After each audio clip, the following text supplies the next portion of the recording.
Thank you very much for your words, kindness, after all the work that we have been doing. It's been an amazing process. As many of you know, I'm Dr. Christine Barron. I am a child abuse pediatrician from the Aubin Center at Hasbro Children's Hospital. The Aubin Center is a program where we complete very comprehensive medical evaluations for infants, children, and adolescents for all forms of child abuse and neglect. So it obviously was an easy connection then to make our way into working with Day One and the Rhode Island Human Trafficking Task Force. Dr. Goldberg could not be here today, but both her and I have been involved in the task force since its inception, and we have worked with many of you in many processes and multidisciplinary programs, and I have to say this is a really dedicated group. They have worked very, very hard, and we continue our work together. Dr. Goldberg and I have provided the medical piece, and Dr. Goldberg was instrumental in creating the protocol, and so I'm sorry she couldn't be here, but she's in San Diego, and I'm sure enjoying a little bit of weather. It's a little bit nicer than ours. I will say I thank again Day One for actually helping us create this task force, and everyone across the state who have worked with the task force members to get us to where we are. As a physician, I have to say I really appreciate that Hasbro Children's Hospital, the Department of Peds, the administration, and VOCA have provided support to us for the work that we do.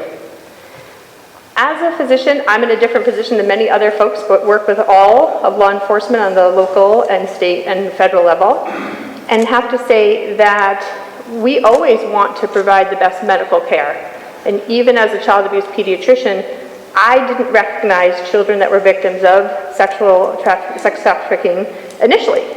So I think that if I look back now, I can absolutely identify some kids who I evaluated, but they themselves don't always identify to us as victims. And so my component in the medical piece of this is to really have us looking at how can we do a better job in every venue, including medical.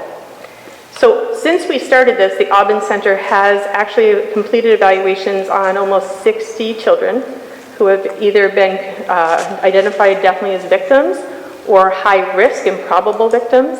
Many of you out in the audience have actually worked with us on those cases, and I appreciate all of the work that you've done.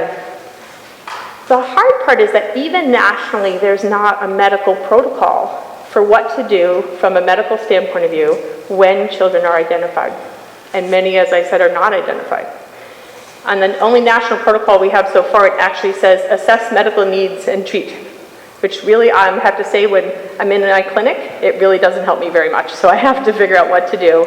And through our work, through this task force, both Dr. Goldberg and I have been working in Rhode Island and nationally to then create medical protocols for the actual identification, the actual treatment, and follow-up medical care for these victims, as well as continued cooperation and collaboration with law enforcement and prosecutors. I have to say, sadly, this crime preys on the developmental vulnerabilities of adolescents. And truly, there are high-risk adolescents, but all adolescents in our state are at risk. And therefore, we also need to continue to work through our Rhode Island prevention programs. And we have been very fortunate in many of our venues to actually work and start work on prevention.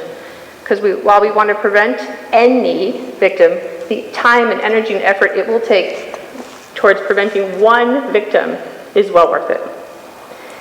I would certainly like to stand before you this morning to tell you that despite how sobering this subject is, I stand before you hopeful, because I know of all the hard work that has gone into this, and I recognize that the work that has already been done will actually be a strong foundation upon which all of us in our multidisciplines will continue to work together, because we need to improve the identification, the intervention, and the prevention of sex trafficking for our children. And I thank you today for having the opportunity to share this with you.